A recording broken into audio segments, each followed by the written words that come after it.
Noong 2004, kasama po ako ng ating dating mahal na Pangulo na Gloria Macapagal Arroyo na nagtatagpo ng Salampulis. Alam naman po natin kapag pinag-usapan na ang religion, ayaw natin magkaroon ng problema dyan. Gusto natin talagang masunod ang ating konstitusyon na sinasabi, freedom of religion and freedom of expression. Kaya po naitatag ang Salampulis. Malaking, sa amin po, malaking epekto po ito. Demoralize po ang mga kapatid ninyong Muslims. Meron lang po akong katanungan. Ito po kasi, meron pong naganap ngayon patungkol po sa PNP Salampulis. Opo, kasi po, noong 2004, kasama po ako ng ating dating mahal na Pangulo na Gloria Macapagal Arroyo na nagtatagpo ng Salampulis. Ang intensyon po nito ay magkaroon po ng sapat na kaalaman ang atin pong kapulisan patungkol po sa katuruan ng mga Muslim para kung magpapatupad po ng batas ang ating kapulisan ay batid po nila kung ano ang katuruan at kultura para hindi po nagkakaroon ng clash ng masasabi po na alam naman po natin kapag pinag-usapan na ang religion, ayaw natin magkaroon ng problema dyan. Gusto natin talagang masunod ang ating konstitusyon na sinasabi, freedom of religion and freedom of expression. Kaya po naitatag ang Salampulis. Katunayan po, magmula po noong 2004, lahat po ng naitalaga dyan ay mga Muslim. Ito po ay meron pong Tausug, may Maguindanon, meron pong Balik Islam. Nagtataka lamang po kami ngayon, Mr. Chairman, mahal naming Pangulo, sapagkat ngayon po ay naglagay po sila ng hindi Muslim. Colonel Ronald M. Tagaw. Malaking sa amin po, malaking epekto po ito. Demoralize po ang mga kapatid ninyong Muslim sapagkat hindi po ito na hindi po nasusunod. Yung napag-usapan po napagkasundaan na ang Salampulis dapat ang mamuno ay isang pulis. Alam niyo po, Mr. Chairman, kailangan po natin patuloy ang pagbibigay po natin ng edukasyon ng patungkol sa Islam para hindi po nagkakaroon ng diskriminasyon. Katulad po nung nakaraan na nagkaroon po ng hostage taking saan dyan po sa kulungan kung saan po si Senator De Lima, nandoon na naman po yung laging branded na mga Muslim. Masakit po yun para sa amin. Opo, kaya sana po maipaliwanag po sa amin kung ano po ba itong Colonel Ronald M. Tagaw na ito. Bakit po siya naitalaga bilang OIC ng Salampulis? Yes, Your Honor. I would just like to clarify that the appointment of Colonel Tagaw is not for the Salampulis, not permanent.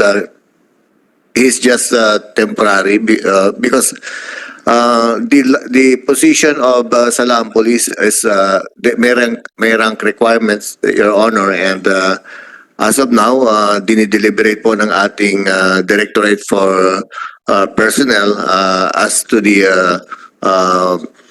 yung personnel who is really qualified for that position. May mga nag-a-apply, however, it doesn't comply. They don't comply with the rank requirement. But nevertheless, Your Honor, with regards to the appointment of a Salampulis, we will make it sure that our Muslim brothers will really be represented by appointing a Muslim officer. Opo, sir, napakalaking setback po ito kung hindi po ito Muslim. No, napakahalaga po na Muslim po sana yung pwesto natin. Gaano po katagal po yon yung selection process na yan? Mr. Chairperson, may I speak in Chairman. behalf of the police? Ako po ay sinabihan ng kapulisyahan. Ako Una-una po, yung inyong pananaw ay tama. Tama po yun. Ako'y naniniwala po ron. Dahil ang intensyon ng batas ay talagang maintindihan ng kultura, no? Yan ang purpose ng Salam Police, no? At ako'y naniniwala na ang dapat maitalaga rito ay ang isang ating brother Muslim, no? Pero ang paliwanag nila sa akin is that sa lahat daw po ay wala raw qualified sa ngayon. Ang isang qualified daw ay chaplain service. Technical service, which is technically po, imam, hindi po talaga po pwede. Pero I assure you, no, sa Napolcom po ito, na ang dapat posisyon po talaga should be reserved to our brother Muslim sapagkat yan po ang essence, no? Yan ang essence at ang purpose ng Salam Police, no? Until such time mahanap po nila ang isang brother Muslim natin na talagang po pwede po sa posisyon nito.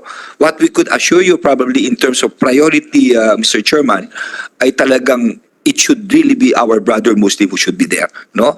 Pero medyo magkakaproblema sila dahil sa ngayon po ay wala pa raw pang qualified, no? What is the qualification sec na hindi ma-meet? Mr. Chief PNP. It is considered as exclusive to your honor, and it's Line unit kasi ang and that is full colonel, your honor. Kailangan full colonel to qualify for the position.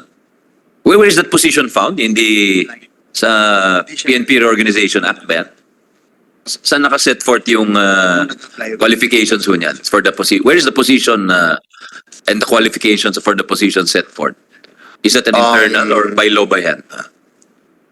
Through our policies, your honor. So internal, may internal policy kayo na kailangan coronel siya. Because we have set these policies, your honor, purposely para hindi po yung mag-juggle in a certain position para yung major lobbying ay medyo hindi gaano ma-pressure yung Okay. ating Okay. So district yun ang leader. mga junior ang mga qualified, parang gano'n. They have not met the seniority requirement. Yun Yes, ba? your honor. But we are contemplating that since the most ranking Muslim brother right now is he belongs to a technical unit, we are contemplating on putting him on as additional function only, but not really as yung permanent while waiting for this qualified, your honor. Okay, thank you. Thank you, Senator Robin. Opo, Chairman, kasi ang discussion po dito, kaya po nilagay yung Salam Police. Kailangan yung nakaupo po doon, knowledgeable sa Islam. Kasi kung ang yung, nadidefeat yung purpose,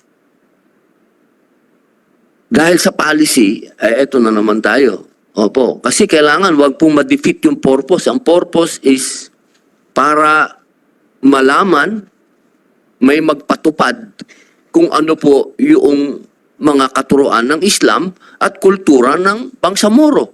Kasi kailangan po yun kailangan po natin yun na parehas na tignan. Kasi kung sino po yung dapat na namumuno, yun ang susundan hanggang sa baba. Ganito po, no? Dahil ngayon lang nagkaroon ng ganitong insidente na wala po nag-qualified, Mr. Chairman, no?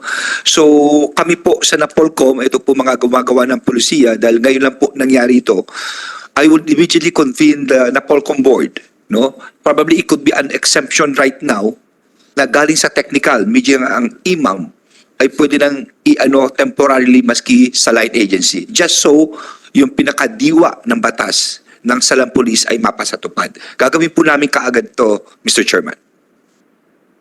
Maraming salamat po. Kung yan ay garantiya na ng kaibigan ko, tatanggapin ko na po yun, Mr. Chairman. Thank you. Thank you kay Secretary for acting prompt or deciding promptly even ahead of time.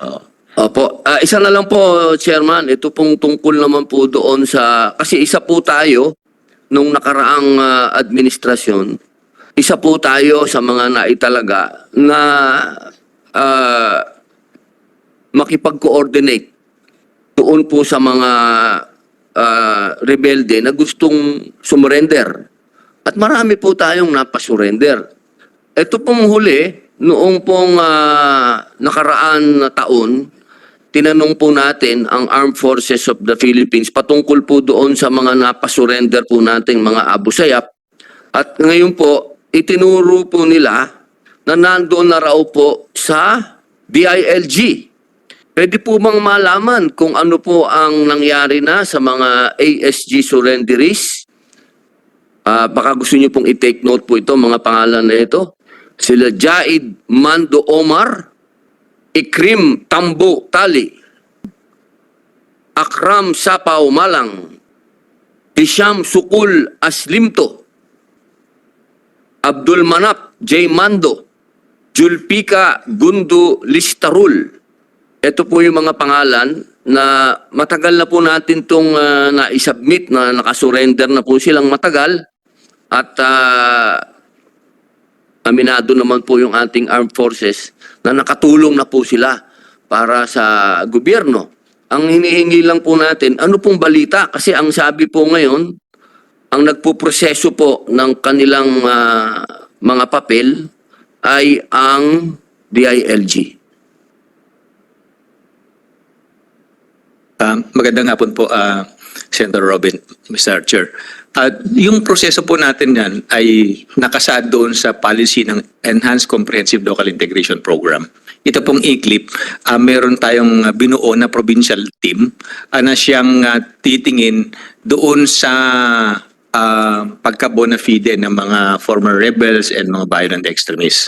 At isa pong pinaka-importanteng dokumento na kailangan ma-submit nila dito sa central office nang sa ganun ay maproseso na po natin yung kanilang papel, yung mga dokumento at makakuha na rin sila ng kanilang financial assistance ay yung joint AFP-PNP certification, inspection certification. At pag meron na po yun, ay kaagad na po nating maiprocess yung mga benefits, no? At ma-recognize na rin po sila. Pero yun po yung inaantay natin manggagaling dun sa provincial ICLIP team na binubuo ng governor, ng DILG, ng AFP, ng PNP at saka ng Provincial Social Welfare Development Officer. Sir, sinasabi niyo po, Mr. Chairman, na ngayon po ay ito yung mga kulang nilang papel, yung mga binanggit niyo po? Opo, kasi meron na rin po tayong na-recognized at nabigyan ng financial assistance na 25 na mga former Abu Sayyaf. At mamaya po, Mr. Chair, sir, kukunin po namin yung listahan sa inyo nang sa ganon ay maikumpara namin doon sa listahan na nasa amin at saka nandun sa mga provincial ICLIP team. Maraming salamat po. Okay po. With your permission, I just want to acknowledge the presence of our Senate Majority Leader, Senator Joel Villanueva. Afternoon, sir. Go ahead, Senator Robin. Thank you. Maraming salamat po. Alam niyo po kasi, sir, matagal na po silang surrender. Ang tagal na po nito, mga nag-surrender, papasa-pasa na. Galing AFP, ngayon nasa DILG. Napakahalaga po kasi na talagang maharap po natin ito. At alam ko naman pong maharapin ninyo. Gusto ko lamang pong ipaalala sa ating lahat na marami na po tayong mga lugar na sinabi na talagang terrorist-free. Andyan na po ang Sulu, ang Basilan.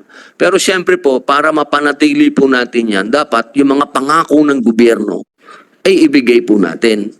Sabi nga po nila, to win battles, we have to win the hearts and minds. Opo, kasi kung sa labanan lang, mahirap pong patunayan yan. Ang kailangan, makuha natin yung puso at kaisipan ng mga sundalo, ng mga rebelde. At siyempre po, bilang kayo po ang nasa DILG, napakahalaga po na mabigyan nyo ng pansin itong mga returnees na ito. Maraming salamat po, Mr. Chairman.